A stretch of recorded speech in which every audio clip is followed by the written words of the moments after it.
We are live. Sweet. Okay. So, welcome to the Fantasy Squad podcast, where we give you the best fantasy football analysis and news that you can find out there. Nothing beats it. I'm joined today by Brandon and Jasani. Brandon's back from his trip on Disney. I don't know which one was Disney World, Disneyland. Disney World. Yes. And so, yeah, let's dive into it. First thing we want to do is we want to talk about how our picks from last week did. So, I'll talk first about one of my starts from last week, Laviska Shenault. I saw a matchup against the Titans, who, in my mind, have one of the worst defenses in the NFL. And, the game before that looked like he was breaking out. He's finding a role in the offense. DJ Chark going down opens up definitely good targets that are valuable. And they're going to be playing from behind in every game. And with that all being said, Laviska Shenault had one catch. Now, it was a 58-yard catch, but he only saw 3 targets the entire game, which makes you really wonder. I think what I saw was Laviska Shenault's at his best playing in the slot. And this game, Urban decided it was best if he was outside and if they put guys like Tavon Austin in the slot, let him see the ball a couple of times. So, hopefully that experiment failed. They lost the game again. So Urban's like, okay, that didn't work. And they can get back on track with what will work. Yeah, with DJ Shark going down, you'd think that those targets would then go to the next best player on the team. But the fact that now Vishka Chenault has been shoved into DJ Shark's role on the team doesn't really make any sense, especially like we said, he's better in the slot, and that's where he should be played. And very weird coaching ideas there. And the fact that Trevor Lawrence is putting up pretty good numbers and the offense was moving. And to see Lavishka put up that kind of game, very disappointing. But yeah, I mean, the due diligence was there. Can't expect him to change positions like that, though. Yeah. And then do you want to talk about how one of your starts did, Jasani? Yeah, so a star of mine that I thought was going to do really well, but disappointed me, that I was wrong about, was Corey Davis last week. He finished the game with 4 receptions and 45 yards. I really thought he was going to carve out the Atlanta Falcons defense with their porous defense and the porous corners. I thought Zach Wilson and the Jets were going to be on cloud 9. And they're going to be clicking on cylinders after their first win against Tennessee, but that was not the case. Maybe it was the jet lag for going all the way to London. I don't know, but Zach Wilson didn't do well. The offense just looked sluggish, and the Falcons had a pretty convincing win. Yeah, just when you thought that the Jets may have figured something out. Maybe they found an offense and maybe they found some identity in how this team can move, and then they just flip it on their head going against one of the best matchups you could ask for in football. The Jets beat the Titans, and then the Titans won the Jags. What does that say about how bad the Jags are? But then, so then my next start that I got right, but this was kind of an obvious one, was the Browns running backs. They combined for 257 total yards with 3 touchdowns. Unfortunately, Kareem's the one who got both of those touchdowns. I think, honestly, moving forward, if you have Kareem and Chubb, you have to start both of them because in most of the games from what I see, it looks like Chubb, if he doesn't break a long touchdown run, when they get to the red zone, they put Kareem in. And so if Kareem's getting the valuable red zone touches, but Chubb, because he's an explosive runner, can take any play to the house and is still seeing in between 20 and 30 carries, you have to start both of them. I mean, that offense, it was built to run the ball, but they can kind of pass, so teams have to respect it. And yeah, I mean, they went against the Chargers, who have the worst rushing defense in the NFL. But yeah, that was definitely the start that I thought was going to benefit the most people. And it definitely, if you started both of the Browns running backs or either of them, you had a good week. For sure. The start I had that I was actually pretty happy about was Leonard Fournette for the Tampa Bay Buccaneers. He went against the Miami defense. The Miami defense has been struggling all year for some reason. They've been awful against the run, and I thought their strong suit was going to be the pass, but Tom Brady and Mike Evans and Tony Brown just picked them apart. So Leonard Fournette finished the game with 12 attempts for 67 yards and touchdown. That the stat line doesn't really seem that well, but I mean he had 4 receptions for 43 yards. So altogether it was a pretty nice fantasy day. They didn't really run the ball that much. Tom Brady threw a party on them. So I think it was still encouraging how even though Tom Brady threw for a bunch of yards, had lots of touchdowns, that Leonard Fournette still got his and still produced really well in fantasy. Yeah. I think we could start looking at Leonard Fournette as, a solid RB3 with that RB2 upside. I think you could plug and play him if you need. I mean, everyone has a running back that's hurt, I'm assuming, this point in the year. And I think Leonard Fournette is a great supplant to help with that running back woes. And I think you could trust him. Before you couldn't trust him because you had Rojo and you had, the idea of Giovanni Bernard coming in and stealing reps. But even with those cats still, siphoning off like a few carries here, a few third downs here, Leonard Fournette is definitely the trusted man in the backfield. And I think that's becoming more and more apparent each week. Yeah, he's the clear RB1 on a high-scoring, explosive offense, and that's something that every week is going to carry value with it. For sure. Yeah. Oh, we have a question. Should Stephon Diggs still be a given to start each week? I think with the capital that you invested in him and the talent that he has and in that offense, it's going to click. I know he's had a couple of down weeks now, but for sure you got to leave Stephon Diggs in your lineup unless you have Mike Williams, Cooper Kupp, and Jamar Chase. Maybe then you could say it, but even then I would have him as a lock every week without even thinking about it. The targets, besides last week, the targets were still there. The yardage was consistent. He just hasn't been able to get into the end zone yet. I think, teams are seeing how dangerous Dawson Knox and Emmanuel Sanders are right now. Because also Cole Beasley hasn't really had any great games this season so far. He had one big week, and that was it. And so I think that if defenses are forced to divert their attention to the other parts of the offense, Stephon Diggs will eventually give you those boom games that he is very easily capable of. Yeah, and he's still seeing the yards and the targets that you want to see from him. Like you said, he just hasn't really made it into the end zone. Dawson Knox and Emmanuel Sanders have been siphoning all of the touchdowns this year. And Josh Allen also likes to rush it in the red zone. But I think that is something that will regress positively in his favor. I think touchdowns should be something that comes his way. Start him and forget him and hope for the best.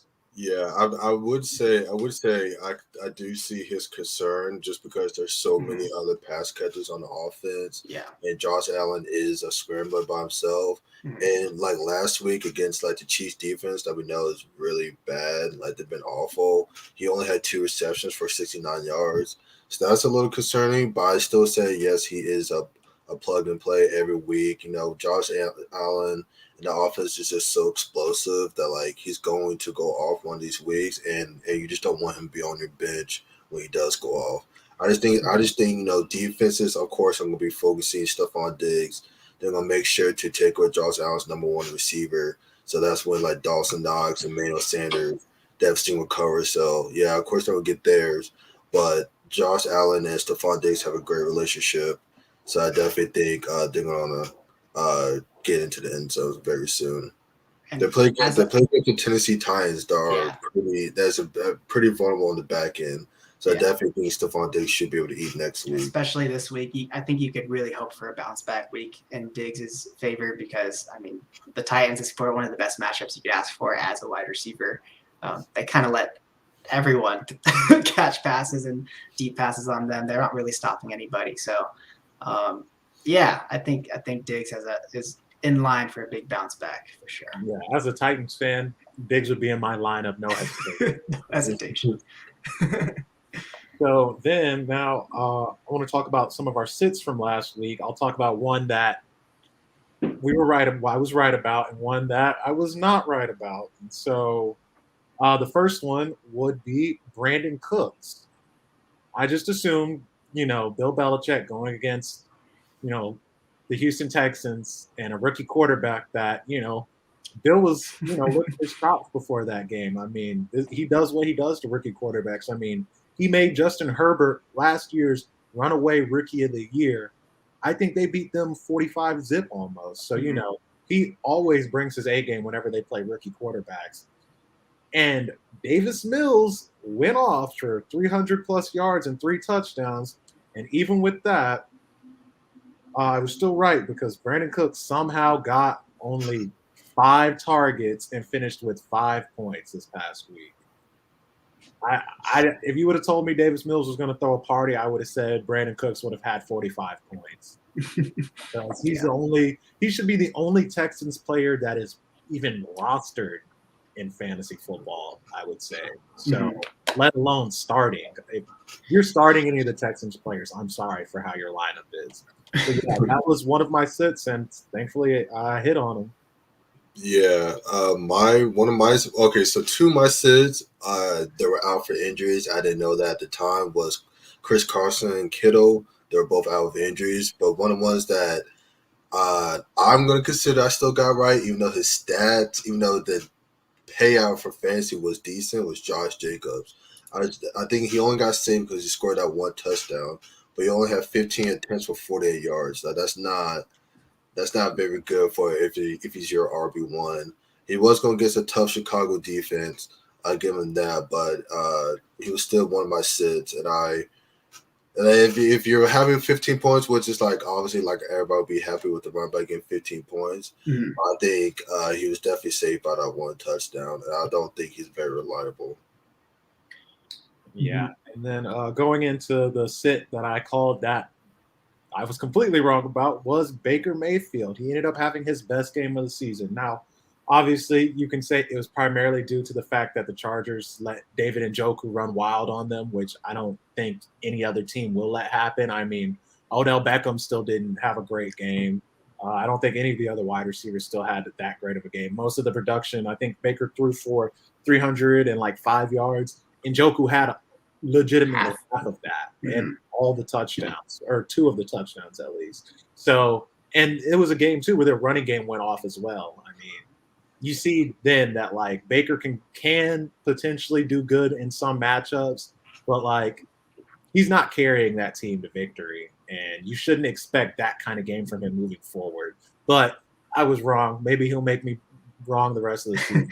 Are we calling for that game to be a fluke in Njoku?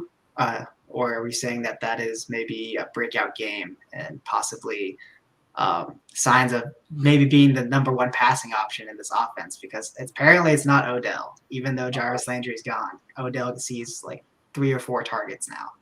So what do you guys think? I would say he's not even the highest paid tight end on the team. He's not, but he's getting the most targets. That's something that I would be worried about. But, I mean, it's just, if you're one of those teams that's in a tight end graveyard, go ahead and you can pick up Njoku and start him because he sees a consistent amount of low targets every week, and he has the ability to boom. But I mean, I right now wouldn't even say he's within the top probably 10 to 12. I would rather start Jared Cook than David Njoku. And would you rather trust either of the tight ends from the Patriots? Yes. Hunter Henry and Jonnu? I would trust Hunter Henry before I trust. What about Jonnu? No, I wouldn't. I don't trust Jonnu. I look at Jonnu as the handcuff to Hunter Henry. I think if you're starting one in fantasy, you want Hunter Henry. And if he gets hurt, then Jonnu's value is super high, and vice versa. If Jonnu gets hurt, Hunter Henry's value goes up even more. We have a trade question. Yeah. John asks, should I trade Jonathan Taylor and Robert Woods for Kamara? I have Diggs, Devontae Adams, Hollywood Brown, Henderson, and Mixon for my others. How'd you get that? Damn. Who'd you finesse? I mean, honestly, I don't know about you guys. I would just keep that. I would. I think you could. There's a very real scenario where at the end of the season, Jonathan Taylor and Alvin Kamara are within maybe they're gonna be within the same range of running backs, Yeah, I definitely agree. Like, I don't think you don't need a running back. You have Jonathan Taylor, you have Mixon and Henderson. You don't need to trade Robert Woods and Jonathan Taylor for just Kamara. If you really like Kamara, that's I mean, if you really like Kamara, yes, just because that's you're getting an RB1. But I mean, I think Jonathan Taylor's on the upside. His division is awful, so he has very easy games playing against Houston, Tennessee, Jags, all of them. So he's gonna have his games where he goes crazy. And Robert Woods, I understand the frustration you have from before, but he voiced his frustration. Now he got the targets. So Matthew Stafford can keep up with with feeding both the wide receivers, which that's what everybody was looking at in the beginning. Then I think you have a team that can easily win your fantasy team. Yeah, I agree. I think the jump from JT to Alvin, where it may look like a pretty big jump now, I don't think in the end of the season we'll be looking at it as a massive upgrade. And Robert Woods is still pretty much a question mark at this point on what he is. But I mean, whether it's an overcorrection to his targets this last week or not, I mean, if he can supplant that kind of volume any given week, then you should probably hold on to him. If you do want to, if the other guy is really interested in making a trade like that, maybe see if he could add a little bit more to the trade and see if you get a little bit more value. I think he could.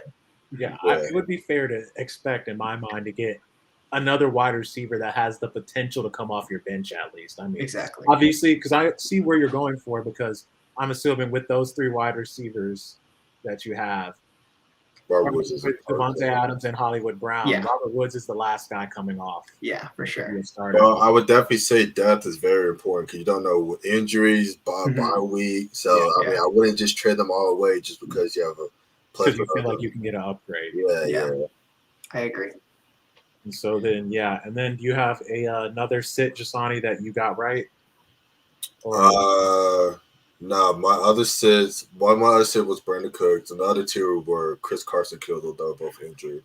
Okay. So then, now we will move on to the next segment, and we will talk about shockers and disappointments from this past week. So, starting with you, Brandon, who are some players that shocked you? Shocked me. Let's see. I'm gonna go with Myles Gaskin. I mean, over 30 PPR points from a running back that hasn't even sniffed RB2 numbers all season.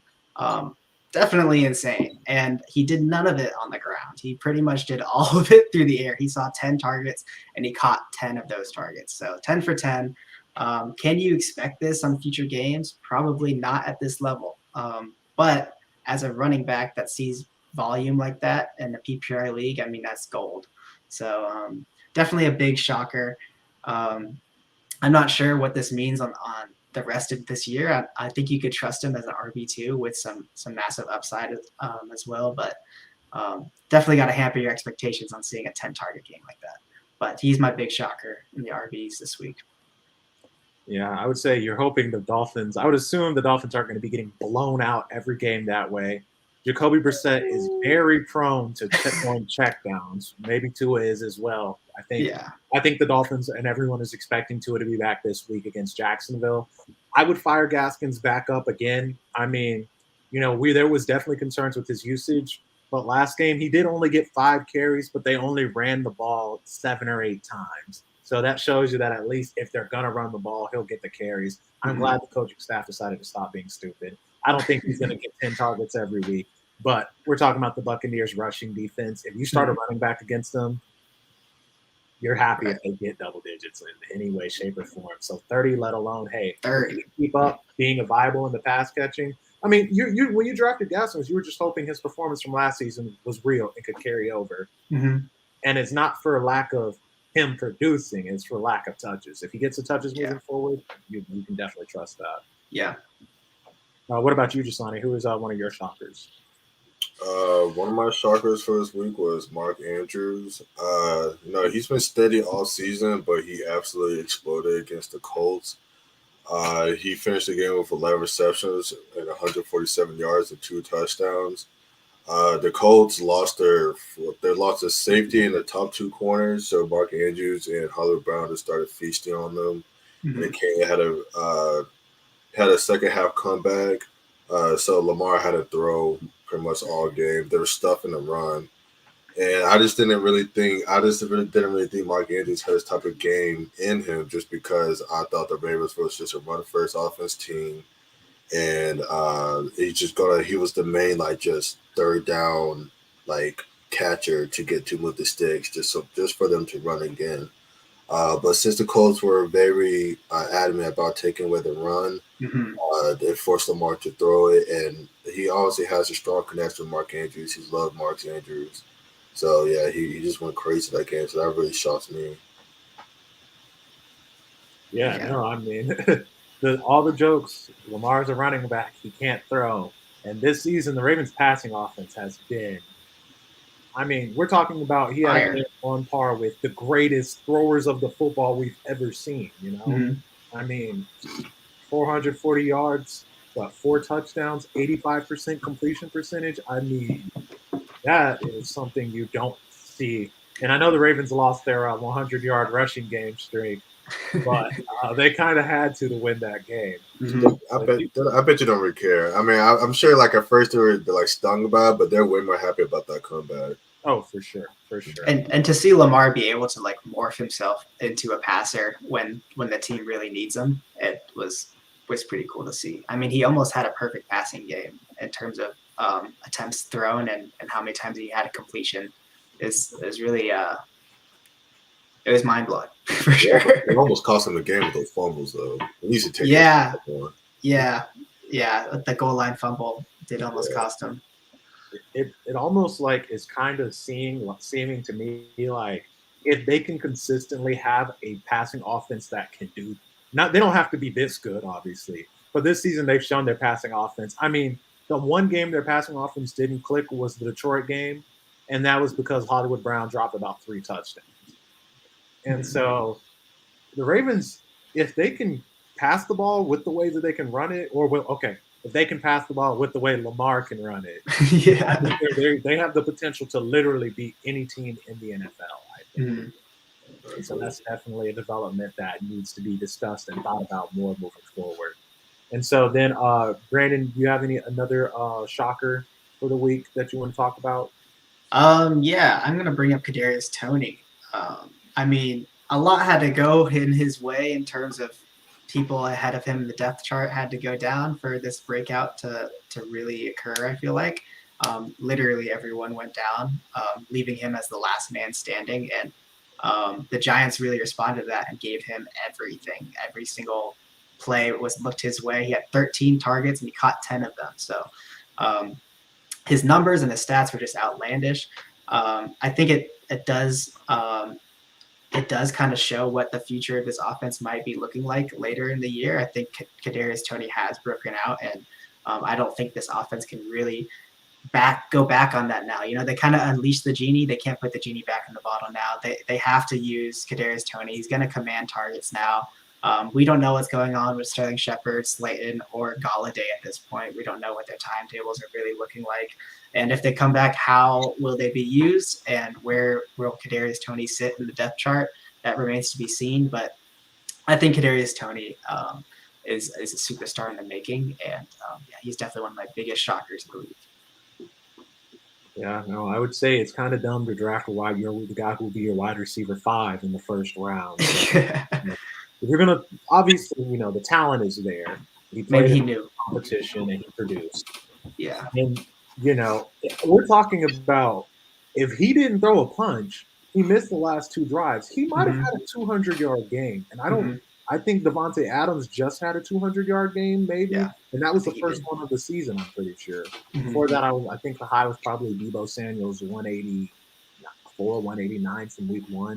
Yeah. And so, we're talking about that might have been the game of the season without minus the touchdowns, which those might be a little few or far in between playing in the Giants' offense.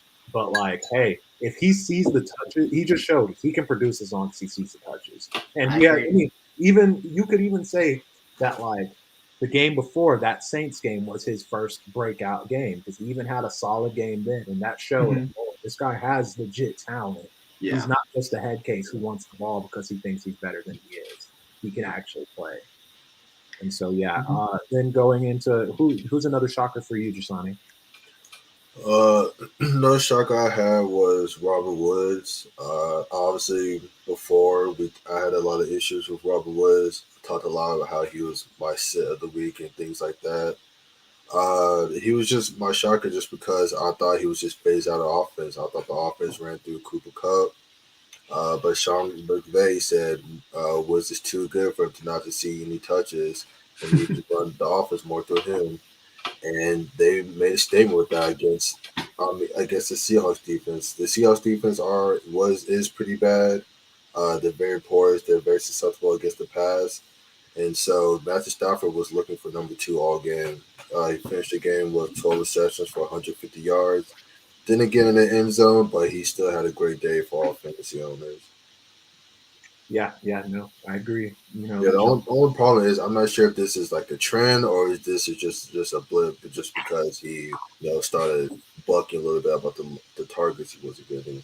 Yeah, I would like to think that essentially Kupp is still the number 1, but I think the Rams saw that if they keep focusing their offense through him, if teams shut him down, I mean, that's what the Cardinals did. He only connected on 5 or 13 targets with Kupp. That, like, they can't beat teams purely feeding Kupp if teams stop Kupp. Mm-hmm. And so I would assume, the thing that we all expected was that Kupp and Robert Woods were going to finish in the same range by the end of the season. I think Kupp is the clear-cut one, but I don't think Robert Woods will end up finishing too far behind. I mean, I think I said this in one of our episodes. Kupp does this every year. He blows up in the first couple of weeks of the season. Everyone's talking about how he's a top 5 receiver. He's elite. And then, maybe it was because of Jared Goff and his struggles, and maybe he wasn't going to have them with Stafford, but I think that, it'll balance out and that he's the wide receiver 1 on that team and is still wide receiver 1 in fantasy moving forward. But I wouldn't expect him to be the fantasy wide receiver 1 like he did. Yeah. And so then, and so now we can dive into, we have a comment, yeah. Start Stafford versus the Giants or Kyler Murray versus Cleveland with a bummy shoulder.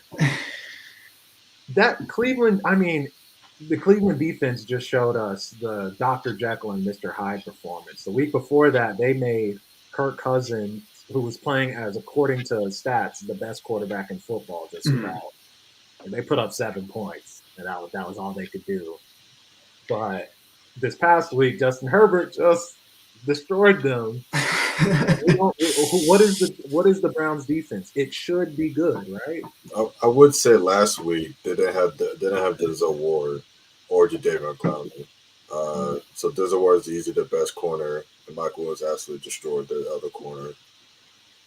So I would definitely say it depends if Denzel Ward is playing this week. I just think Kyler Murray is just so dangerous because he has his legs. The offense is very high powered, but so is Stafford. I mean, and it's the Giants. Yeah, that's a pretty juicy matchup. I think I would go with Stafford, just because of the matchup. I know it's not fun to sit Kyler, but I think personally that's what I would be doing. Yeah, I would just monitor his shoulder injury, see if he's practicing, see what look up, see what the coaches say about his shoulder and stuff like that. But yeah, I mean, right now the safe pick is Stafford. I just think the Giants are in dismay right now. They're losing players left and right and things like that. So I just don't think and Bradbury hasn't really been playing this well this season. So I definitely think Cooper Kupp and Rob Woods should do really well this week.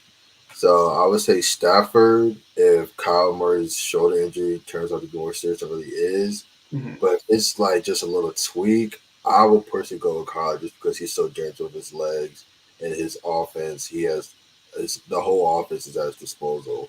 And Cleveland's defense is good. It just depends on what the players are playing. So I would definitely say there's a lot of things. There's a lot of pieces to determine that. I would look and see if Cleveland's top defenders are playing. If not, how serious Kyle's shoulder's injury. But if you just want a safe, just put in, don't look back. Now it's Stafford. Yeah. Yeah, I definitely would say Stafford is the safer start. Kyler has higher upside purely because of his skill set. And I also could see a matchup with the Browns being a high scoring affair. I mean, we're talking Hmm. about the two Oklahoma Big Ten quarterbacks. They don't want to play defense anyway, you know. Both of these teams are going to want to prove their quarterbacks better. They got the true Oklahoma MVP. And so I think that has a higher potential to be a high scoring game, whereas I think the Rams should just kind of, if the Giants with all these injuries, I don't care if Daniel Jones is playing, they should kind of control that game from start to finish. So, yeah. Yeah. And it's not really like the Rams can really run the clock out, even if they are commanding this lead. So I think Stafford will be throwing a decent amount. But I think if you really need someone to kind of shoot for the fences and have a high upside, then yeah, probably stick with Kyler. Yeah. And so then now we'll go into the starts and sits. And so starting with you, Jasani, who is one of your starts for the week that you would like to talk about? One of my starts of the week is Chase Claypool. He's my star of the week just because Juju Smith-Schuster, he's out for the season with a shoulder injury. So that's just, even with Juju not really playing that well, that's just less targets. That's just more targets for Chase Claypool and Deontay. They're going against the Seahawks, who just got carved up by Robert Woods and Cooper Kupp. The Seahawks are the 28th ranked pass defense, and they have lost the sixth most fantasy points to wide receivers. I expect Chase Claypool to have a big day if Big Ben, is on his stuff. Yeah, it's like was his last game just an aberration? I mean, that every single aspect of that offense clicked last week. Big Ben threw the ball deep. Najee had 120 something yards rushing on like 20 carries, and this was going against a defense that should, on paper, should be pretty good in the Broncos. But so it's one of those things. You believe that was the offense the Steelers will truly have, or was that just like a blip? But yeah, definitely, I would trust Claypool moving forward. Juju's injury that opens up, I think, 7 targets, and so that's more opportunities for Claypool. I mean, last week he went off, and I was ready to write off all Steelers wide receivers because I was ready to write off their quarterback. But And the guys that with these injuries, the guys that they put in place of Juju and in place of anyone that gets injured, they don't see the ball at all. They get put in and they run routes, and all of the passes just go to either healthy Deontay, healthy Claypool, or Najee. So they're really sticking to their guns on who they're using. So yeah, I trust Claypool as well, for sure. One of my starts of the week, I'm going to say James Robinson, RB1. I think he's finally reemerged again as a fantasy RB2 with RB1 upside. Thank goodness he's back. It was great to see him last year come to fruition, and it was sad to see at the beginning of this year that his job was just given away for no reason. But now it seems like he has the job, and he is producing. He is producing like crazy. He's getting the volume. He's not really getting used in the passing game, but in the run game, he is carrying this team. And I don't think it's a secret anymore. And he has a great matchup with Miami next week. They can't seem to stop anybody that runs the ball. So I'm firing up Robinson as a solid RB2 with RB1 upside this week for sure. yeah, Miami's rush defense is pathetic. It's non-existent. I mean, pretty much the whole defense Yeah. is non-existent, and that kind of segues to my next start, which is my boy Trevor Lawrence. I think he should definitely do well this week up in London against Miami. Their whole offense, their whole defense of Miami is just in dismay right now. They just got picked apart by Brady, Mike Evans, and Antonio Brown. I'm not saying Trevor Lawrence is even close to Brady, and he definitely doesn't have the weapons of a Mike Evans or Antonio Brown. But Miami's defense is still awful. So I think, Trevor Lawrence had started off the season really slow, and I think this could be the game where he kicks off his career. He did decently well against Tennessee last week. He only had 1 pick. He had over 200 yards and a touchdown. I think this week he should definitely have a uptick. Yeah, I think both of the defenses for these teams are non-existent. This would even be a game, I think, if Xavier He is. Dude, I saw something. Xavier Howard is like great, like the worst corner this season so far. I was Wow. like, geez, he went from Got his money. defensive player of the year to being the greatest worst corner, and he won that contract. Yep, he got the contract. That's why he's playing. That's why he's playing like he is. But yeah, I mean, James Robinson. Yeah, Urban Meyer said after the game, our goal is to finish every game with 250 passing yards and 250 rushing yards. Now, he's not playing Rutgers anymore, so that's not possible. But you'd think his goal would be to win the game. But, I mean, I guess stats are second to winning. Exactly. This is the Jags we're talking about. The stats are the attraction. But, yeah, I mean, James Robinson, I still am kind of worried because there's a 4th and goal, and they're at, the 1 or the 2 yard line, and they give the ball to Carlos Hyde. Mm-hmm. And, Urban Meyer's response is, oh, I didn't even know James Robinson wasn't in the game. And it's just like, man.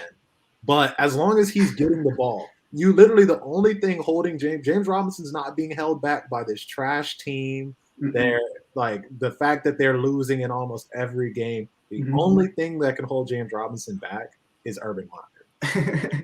The only one that can make the decision.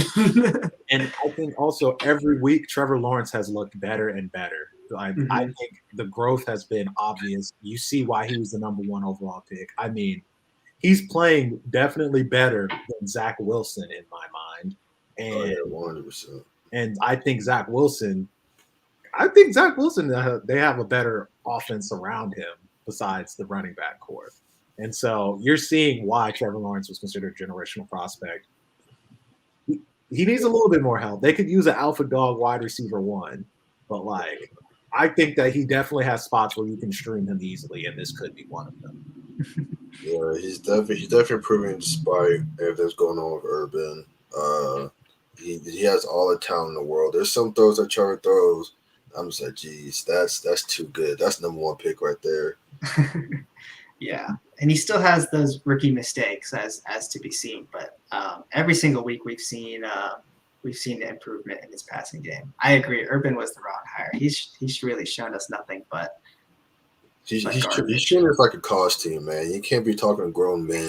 He's way over his head. Yeah, he's way over his head, and he's just lucky that Gruden had what happened to him, because he would still be talked about in the news as all the tomfoolery that he's been doing. 100%. He's probably sending Gruden flowers right on now. the radar.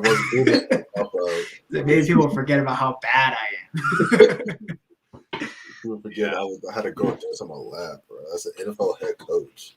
Okay, and so then going into what's another start of yours, Brandon, that you have? I'm gonna go with Terry McLaurin. I know he's kind of an auto start for most people, but he did have a pretty bad week last week. I believe he only had 4 catches on 11 targets or something like that. Yeah. But he had 11 targets. And I mean, from a QB like Heineke, you could kind of expect that a lot of those targets are going to be kind of hard to catch, maybe even uncatchable at times.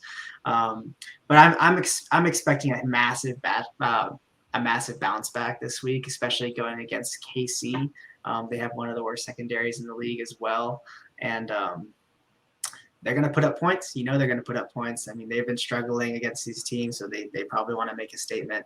Washington's going to let up a lot of points, and it's going to force Heineke to throw a lot. And what does he do? He hyper targets Terry McLaurin. And I think you could expect that this week it might go more in his favor than going 4 for 11. So Terry McLaurin for a massive bounce back week this week. Yeah, he's the clear-cut alpha wide receiver 1 on that team. Mm-hmm.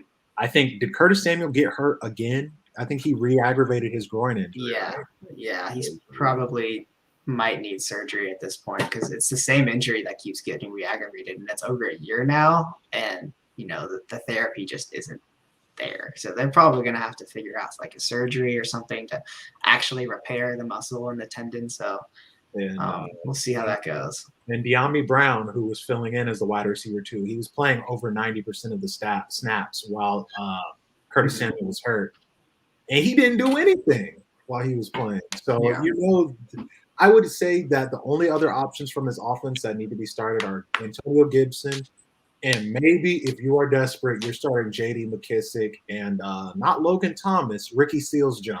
Yeah, I was gonna bring him up too. He kind of seems to be taking exactly the role as Logan Thomas. It seems like they pretty much slid in Ricky Seals-Jones to be exactly that, and he's kind of seeing the same targets as him. So, I mean, if you were relying on Logan Thomas for the year and you need a tight end, maybe Ricky Seals-Jones might be a pretty solid replacement for the rest of the year. But that remains to be seen. Yeah. And then who's another start of yours, Jasani? And then we'll dive into sits. The start of mine would have to be Keenan Allen. I know he's been having somewhat like a disappointing season just because, he is the wide receiver one of the Chargers. It's just Mike Williams has just been going crazy this season. He's playing against Baltimore, and Baltimore's defense has been struggling this year also, especially against the pass. Once the lost Marcus Peters. That corner that goes opposite Marlon Humphrey, everybody's picking him apart. They're targeting the mess out of him. He's another Bama alum. Yeah, I'm not surprised. So they've been picking him apart. So Marlon Humphreys can't guard everybody. Obviously, sometimes to put Keenan in the slot. So I definitely think this is going to be a game where Keenan goes crazy. They might even put Marlon Humphreys on Mike Williams just because he's a bigger corner. So he can probably bang out with Mike Williams. So I definitely think Keenan Allen should be the one to go crazy against the Baltimore Ravens. I'm expecting a high-scoring shootout game against Justin Herbert and Lamar Jackson. And so, yeah, Keenan would definitely be my start of the week. Yeah, no, I like it. Yeah, I mean, hopefully they'll take advantage of Marlon's skill set and move him around. I think it would definitely be in their best benefit to have him shadow Mike Williams, or else Mike Williams is going to absolutely clap Anthony Everett. Yeah, he's small too, man. Whatever else they put on him. I mean, I think the approach teams have been taking is make sure Keenan Allen doesn't beat us. And last week, the Browns probably took that same approach, and they left Mike Williams wide open on both of those touchdowns. Like Mike Williams has been beating every team this year, though. So it's like, I mean, let Keenan Allen beat you at this point because Mike Williams is killing everybody. He's killing everyone. He's about to kill the Chargers cap space with how big the contract is. He has to survive the year first. Yeah, fair enough. And so then now we'll go into the disappointment. We're going to go into sits, my bad. So starting with, we'll keep going with you, Jasani. Who's one of your sits for this upcoming week? One of my sits is Adam Thielen for the Minnesota Vikings. He goes opposite Justin Jefferson, and Justin Jefferson has easily taken over the wide receiver one of that team. Adam Thielen, he deals with injuries. He's still solid. He's still solid at points, but Justin Jefferson is the main one that gets all the targets, gets the touchdowns, gets the yards. So I just think, this week they're going against Carolina, and they have pretty good corners, especially since they brought in Gilmore. I'm not sure if he's playing this game or not. They have Gilmore, C.J. Henderson, and all of them, Dante Jackson. So I definitely think it would be tough for Adam Thielen to do well this week. Yeah, I think Thielen gets the red zone looks for the most part. I want to say Thielen has like 14 touchdowns in the last 15 games he's played. And to your point, I don't think I think because the Patriots traded Gilmore, he has to stay on the PUP list, and he's out for the first 6 weeks still. But I think he is currently at least healthy on the low or something like that. Yeah. But, I think, Adam Thielen, if you're starting him, you're definitely – his production is extremely volatile. He could have a game where he gives you 2 touchdowns, or he'll have a game like last week where he doesn't get in the end zone and he gives you, 6 points, 4 points? Yeah. So that's kind of what you're dealing with starting him. Mhm. So go to you, Brandon. Who's one of your sits for the upcoming week? So I have two wide receivers I want to bring up for sits. First one's going to be a little bit more obvious. It's Odell Beckham.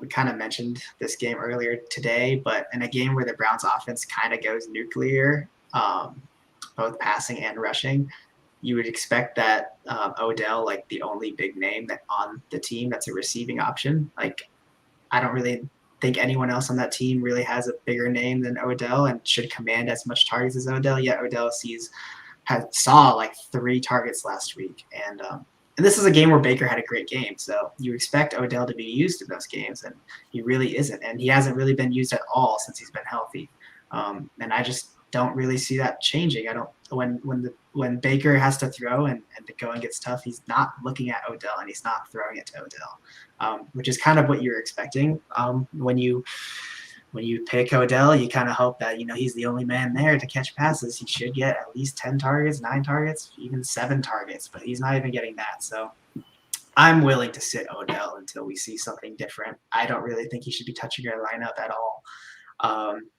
And I think you should be sitting him until you see something different. And then the next wide receiver I wanted to bring up is A.J. Brown. He's also been a massive disappointment this year, not at all what you drafted him to be. Granted, he was hurt for a little bit, but I mean, he's back, and he has been continuing to be disappointing.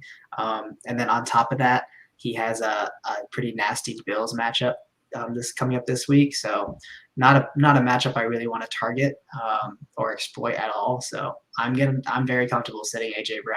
I mean, I know he's a stud, and I know he could break a long touchdown in any given week. I'm not going to be counting on that this week. Yeah, I think the only Titans player that you should really be comfortable starting next week is Derek. That's yeah. Even if Julio is back, only start him if you're in desperation, like I am in Dynasty.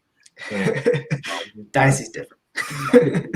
And so, yeah. And, Odell, I think I saw he's had 150 plus air yards in 3 of the 4 games he's played.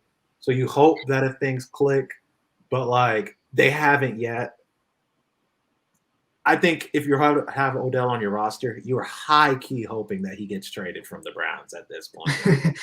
Yeah, another team where they could use an alpha dog. Jacksonville. New England. I would love to see Odell in Jacksonville. Yeah, unless Odell's just washed. Yeah, but those guys are definitely hard fates for the week. And then so, did you already say your sits, Jasani? I said one. I have another one. Okay. Another one that I have, and I'm sure he was the waiver wire pick of the week, is Devin Booker. It's just because I just don't trust him against the Rams. The Rams, Aaron Donald in the middle and things like that. I just don't really see the Giants offense clicking. So I know a lot of people are gonna have his fantasy in your fantasy lineup probably with Saquon out. I mean, it was just like Saquon was barely producing, and Saquon is miles better than Booker. So it's just like I just don't really trust the O-line. I don't trust how the offense is flowing. Daniel Jones just got concussed, and now he's on his way back. I just think the Giants gonna get rolled, so it's gonna take the running game out of the playbook. Yeah, no, I definitely could also see it going that way. Are there any other starts or sits that either of you would like to talk about before we move on to our last segment? I could bring up Chase Edmonds. He kind of has a hurt shoulder right now, and he still has James Conner there to siphon random carries and to siphon the goal line. I know Chase Edmonds sees the passing game, which is important, but he also has to go against the Browns defense, which I'm not looking forward to targeting either. So if I can, I know running backs are scarce these days, and you're probably picking up someone off the waiver wire at this point and hoping he could be something. But if I can sit Chase Edmonds, I'll be looking to sit him as well. Yeah, running back depth is more valuable than ever this year. Mm-hmm. How many guys have gotten there, I swear. Yeah, I don't think you can trust either of those Cardinals. Right? I would say if Chase Edmonds is hurt, you could probably lock in James Conner as like a low-key RB1, but like on the very low. Mm-hmm. He still needs to fall into the end zone once or twice. Yeah, but I would hope with pass catching work, he could actually be useful. Nah. I don't know if you'll ever get the pass catching work there. But I'm thinking about Le'Veon holdout James Conner. That was when he was an RB1 years ago. And then I have one more sit that I'm going to bring up, and that's Latavius Murray. I mean, let's just stop playing with the Baltimore running backs. They're just, I mean, we all hoped, the last couple of weeks that maybe Latavius Murray could be the sole running back to rise above his counterparts, but damn, like that's just not happening. They abandoned the run this last week, and who's to say that they won't have to do that a couple times this year? So I'm not taking Latavius Murray. I picked him up. I'm with some of you guys. I did pick him up in some of the leagues last week when he had 18 carries. So I was chasing the volume there, and I was kind of hoping to see something close to that 18 carries. And was I wrong? That regressed down to basically nothing this last week. So just sit the Baltimore running backs. If you, you could even consider dropping them at this point. It's just not really a factor of their game that they're really relying on anymore. They're bums. They're bums. When Devontae Freeman is coming in and siphoning carries off of him, you just gotta sit them all. Well, I'm glad to see that you can tell. See, this is the difference between good coaching and bad coaching. Mm-hmm. Urban Meyer still gives Carlos Hyde the ball in random situations. Yeah, the Ravens in important situations. The Ravens called Le'Veon Bell up for one game, and now he's back on the practice squad. Yeah. So I'm glad that you realized that. But yeah, I mean, you're playing roulette with those running backs, and I mean that because whichever one you start they're going to kill you. Literally, they're not going to contribute to your lineup in any way, shape, or form. Mm-hmm. I've been hearing apparently teams have been giving calls about trading for one of the running backs in that room. Nobody knows specifically who the running back they're talking about is. I can't imagine a team's trying to trade for Devontae Freeman. I'm not going to. No. Trade for Le'Veon. It had to be Tyson Williams, right? I don't know because he seemed like the best back we've seen in that backfield so far, yet they hate him. They don't like him at all. What team is that desperate for a running back, though? I was hearing rumors that the Chiefs were interested in getting Marlon Mack. That's true. So maybe they're interested in finding someone. Yeah. That was why I picked him up in Dynasty. Yeah, good luck, bro. I was thinking about it. Trade commodity. Perfect value. Yeah, and then do you have another sit just signing before we dive into the last segment? No, that's all. Okay, cool. So now we're gonna do the last segment of buy, sell, drop, or hold. And the first name I want to bring up is a guy who, when I browse Reddit, everyone's saying, "Can I drop this guy? Can I drop this guy? Can I drop this guy?" Allen Robinson. What are y'all's thoughts? You just can't drop him. I'm sorry. I know he's a classic drop candidate, and he's done nothing but disappoint you. But at this point, if you really hate him and you really don't want him on your team, you could trade for something. And whether it's just a massive downgrade or, anything, I would trade him. I wouldn't just drop him for free because another team's going to scoop him, and he should be the alpha on this team every single week. And we don't know if this offense will figure it out or not, but I don't know where else they would go with the ball, honestly. I mean, David Montgomery is down. What are they going to do? I mean, they have to pass to somebody. And, I mean, Darnell Mooney's been okay. He hasn't been really great either. So I'm willing to hold him and at the very least just trade him away for just nickels and dimes at this point. But I definitely would not be dropping him. Yeah, I agree, man. Just dropping play is just like he has no chance of producing. You get all his spot space, especially for just like he's the wide receiver one for his team. That's the value in itself. And I would say it's a long season. It's still very early in the season. Yeah, everything can change. I just look what 1 week difference has done with Robert Woods. Mm-hmm. So all it takes is one game to break out, and then he's right back on it. And I would say Justin Fields is getting better every week, with him getting starts and touches. And I think eventually he's going to lean on his wide receiver one. He doesn't have the run game anymore. I mean, well, he kind of does, but he doesn't have his RB1 anymore. Yeah. I just think I know Al Ross is kind of dealing with an injury right now. I just think, just to be patient, don't react so fast.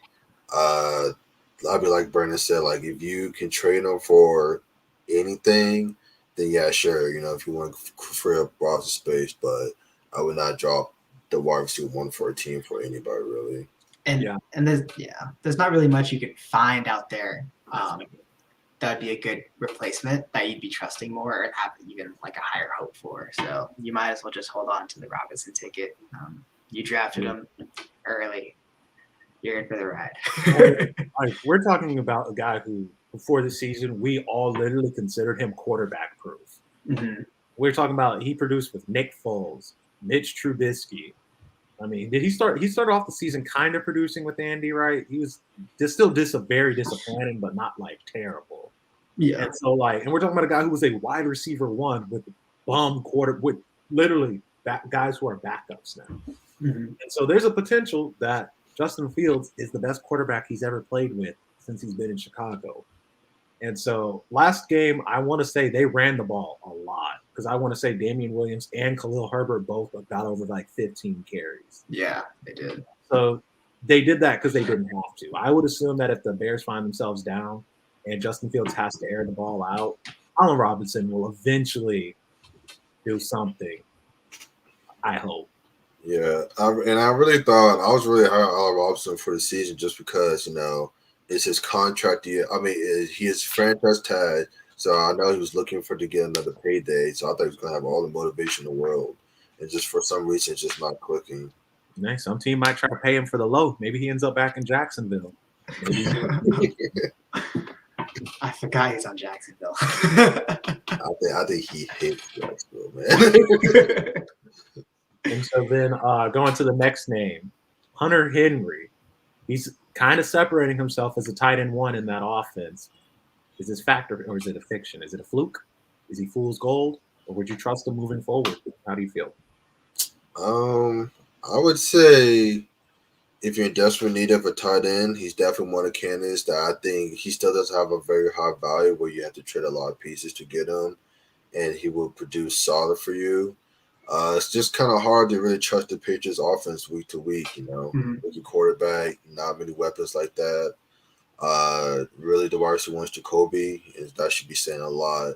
Yeah. And even then, Johnny's still there, so there's two tight ends regardless. So I mean, obviously, don't drop him. I would say if you could buy him from the low, for sure, do that. But that would be my option if I really need that tight end. Yeah, and he might even be a free agent in some of your leagues. And if you are struggling at tight end, he definitely doesn't. He's not one of those guys that has to be rostered by any means. But if you are struggling at tight end, I would not have any problems starting Hunter Henry. Especially even with Jonnu there. I mean, he is the higher paid guy, similar to how the Browns tight ends are working. The higher paid tight end is not seeing any of the production and offense. I mean, Jonnu's basically one of the most expensive tight ends to be a blocking tight end at this point. So I don't really know what this offense is going to look like, but it seems like Hunter Henry is trusted by Mac Jones at this point in this season. So I would be willing to trot out Hunter Henry, and I would be willing to to try him out over Jonnu for sure. Yeah, I think Jonnu has the fact going for him that he gets design touches and he's in on running downs because he is a better pass blocker. And, he gets those gadget plays. They randomly run the ball with him. Yeah. He's built like a running back. But when it comes to just being a pure pass catching tight end and that's all we want, I think you have to go with Hunter Henry. I think he plays more snaps and he runs more routes. And ultimately that's where the production is going to come from. He's outpaced Jonnu with both of those metrics so far this season. And, if he finishes with the touchdown, which it's looking like he is the Patriots' red zone weapon, that could potentially, especially with the fact that, I mean, I don't know. Do you think Damian's going to end up in the doghouse after fumbling at the goal line? Again? Ramondre fumbled once and he was gone for 3 games. Yeah, I don't know. I don't know what Bill is going to do with Damian Harris at this point. He also injured his rib on that same play, so who knows what they're going to be trying to do with this run game and how this offense will be looking. I don't think they know yet. To be honest. I've been hearing a lot of I've been hearing stuff about Ramondre being the workhorse next game, and I wouldn't be surprised I'm if all for he it. was, and then I wouldn't be surprised if he was inactive the next 5 games. I'm all for I mean, you can only put so many people in the doghouse. it. Before your team sucks. Yeah, and so then the next name on the list, Dalton Schultz, Cowboys tight end. I'm pretty high on Dalton Schultz. I'm not gonna lie. He's doing pretty well. The offense is clicking very high right now. He's obviously the tight end 1 for that team. They do have other pass catchers like Amari Cooper and CeeDee Lamb, but I mean he's getting those red zone targets, and that has its value. I would say I'm higher on Dalton Schultz than I am on Hunter Henry. That's for sure. Yeah.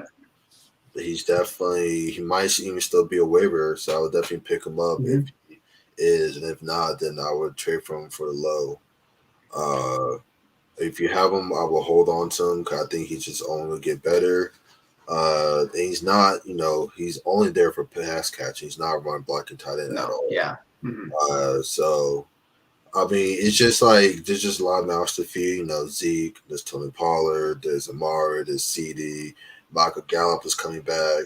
So, I mean, that's the only worry, but I definitely think Dak likes Dalton Schultz a lot. Yeah, and like the last 3 weeks, he's seen 7 targets, 8 targets, and 8 targets again. So as a tight end, that's pretty much all you can hope for. Whether that will change with Gallup coming back or not, I don't know. But yeah, I agree with what you're saying. He's not a blocking tight end at all. He's only running routes. He's only there to catch passes. And there's a lot of mouths to feed, but this offense is high powered, and Dak he spreads the ball around. And Everyone's eating. Yeah, everyone eats. So even the backup running back is eating. And the amount of numbers there, like when a defense is trying to scheme up a defense, I'm sure Dalton Schultz is the 5th person they're worrying about on this offense. So he's never going to be the focal point of any defense, and he's always going to be there. And I think he'll be consistent. If he can see around 7 to 8 targets a game, then what more can you ask for from the tight end? And so this was a name I didn't put in the document. I just kind of want to talk it up. Sean in the chat brought this up. Dawson Knox, I mean, oh yeah, he just had a game where he turned 4 catches into 117 yards and 2 touchdowns, 1 touchdown. It's no secret. He is broken out. Yeah, I honestly would say that, like in my other league, I had George Kittle and I picked up Dawson Knox over waivers. There's a chance that when George Kittle comes back from that injury, I'm still starting Dawson Knox over. And that feels like point chasing, feels like me being crazy. But I mean, he's been stellar. I mean, he always got targets and valuable ones, but he never had hands. He just dropped everything.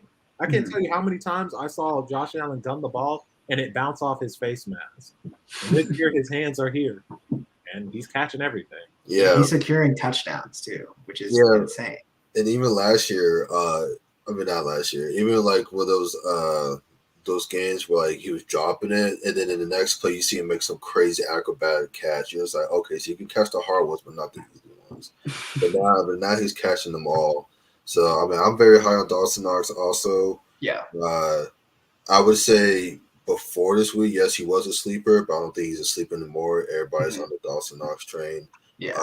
Josh Allen is just going crazy so far, and I looked at Bill's schedule. They have a very easy schedule. So I definitely think Josh Allen and the Bills are going to go crazy. He obviously likes Dawson Knox a lot. He talks about Dawson Knox a decent amount. So yeah, but I just think Josh Allen just has the power to feed everybody on our offense. Emmanuel Sanders is going to eat, Stephon Diggs is going to eat, and Dawson Knox is going to eat. I think they're always going to put up 20, 30 points in the game. So I definitely think out of all the times we just talked about, Dawson Knox is definitely the highest rated. Yeah. Definitely the highest on my board. And you really can't go wrong with starting Dawson Knox, especially if you need a tight end. If you need a tight end, this might be the lowest he's at right now. I would trade for him right now if you can. Because, I mean, I don't think anybody's going to, he's not, Darren Waller, Travis Kelce, that type tier. But he's on his way up, so you can putting get up him numbers like them at this He's point. a buy. He is for sure a buy right now. Yeah, I would definitely I buy. will hold. And so then the last name I want to talk about, because we've kind of mentioned Odell and Myles Gaskins throughout the show. We kind of talked about them anyway. So the last name I want to talk about, Cole Beasley. This was a guy who last season was a very big surprise in fantasy. And I think it just looks like Emmanuel and Dawson Knox have taken over targets from him. I mean, they've passed him in the pecking order on that team, and he's just a slot wide receiver. I mean, last year he was the all-pro wide receiver. But, yeah, so what are your thoughts? He's a full drop for me. I mean, you don't need him on your team. Like you said, Emmanuel Sanders and Dawson Knox has really pretty much just taken his whole role out and taken all of his targets. And they're being very effective with those targets. So there's really no reason for this team to really go back to using Cole Beasley in a very consistent manner. Barring an injury, which is always an option for Manny Sanders, I don't think there's any way that Cole Beasley will find his way in your lineup, barring an injury to Emmanuel Sanders. And I don't really see that any of that changing this year. I mean, this offense has been clicking very well without him being a focal point. Last year, he was a focal point. He was the number 2 guy there. No questions asked. If he didn't throw the digs, he was throwing to Cole Beasley. This year's a whole new game. Cole Beasley's not really needed. And there's plenty of other wide receiver options out there that you can potentially supplant into your flex, whereas I don't see Cole Beasley as one of those guys. So he's a full drop candidate. I think you could find something better on the waiver wire. Yeah. I agree with all that. I think there's a higher chance of Gabriel Davis becoming relevant this season right now than Cole Beasley. Yeah. Well, who would have thought that Emmanuel Sanders would have this resurgence when he got to Buffalo? But yeah, I mean, I definitely don't think it's going to be. You don't think it's we going to all know what Emmanuel Sanders is, man. Bobby is very. the He's been quarterback he might be playing with. Well, he played with Payton, so I guess. And Breeze. Well, back end Breeze. Yeah, I mean, but like for his skill set, Josh Allen's probably the best to hit him on those deep routes. He only gets like 3 catches a game, but it'll be for like 85 yards. Yeah, and a touchdown. So it's like, like this is probably the best QB to match with his skill set that he's played with in a while. Because I mean, Drew Brees was not throwing any pass down the field or when he played with them. So yeah, I do think that this is his the best synergies are matching up at this point, but he's always a candidate to be out for the season at any given moment. Can you trust Emmanuel Sanders in your lineup? Let's talk about that. Would you put him in a flex? Yeah, I would right now. I think, if he's hot, I think teams, I think he's hot right now and he'll carry. Yeah. Now, I won't be surprised if he goes through a cold streak. And in that cold streak, Stephon Diggs goes back to being the Stephon Diggs you were expecting him to be when you got him. I think that those two things I find to be very intertwined, the emergence of Emmanuel Sanders and the downswing of Stephon Diggs. And I don't think it's a trend that'll hold. So I wouldn't be scared to ride it out right now, because once Diggs starts having those 20 to 30-point games, Emmanuel Sanders will probably be having 10-point games. Yeah, I would definitely say Emmanuel Sanders is matchup based. If they're going against a juicy matchup, then I would for sure start him in the flex. I'm starting him in the flex right now in Dynasty. So it's just like, I mean, he's on a hot streak right now. So I would just strike while the iron's hot right now. And once it cools off, then I mean, he's a thing. It's like you have no problem dropping him, really. Yeah, strike while the iron is hot.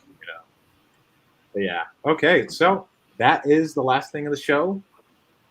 Awesome. Good job today, guys. We'll be back next Wednesday. Hopefully, we helped y'all out in the chat. We can give y'all some advice. Yeah. And, hopefully that your fantasy teams win. If they win, tell your friends and get them to watch, unless you're selfish and you want all the good intel to yourself. Yeah, appreciate everyone watching. Yeah, I would definitely say, we really enjoyed the comments. Next show, keep, don't be afraid to comment anything, any trade requests, anything you want to say. We will. We will try to answer all the comments. We will stop our segment in its tracks and answer your questions. Yeah, No question. we love the questions, right? We love talking about QBs. Trust us. Yeah, for sure. We got to make sure y'all aren't getting fleeced. We look out for our own. If you're in the squad, Yes. we'll look out for you. Okay. Yeah, love the trade talks as well. So always feel free to bring up the trade questions as well. Yeah, man. We're gonna help you do the fleecing. You will never get fleeced. So all right. See y'all next Wednesday. Good show, guys. Yep. See See y'all. y'all.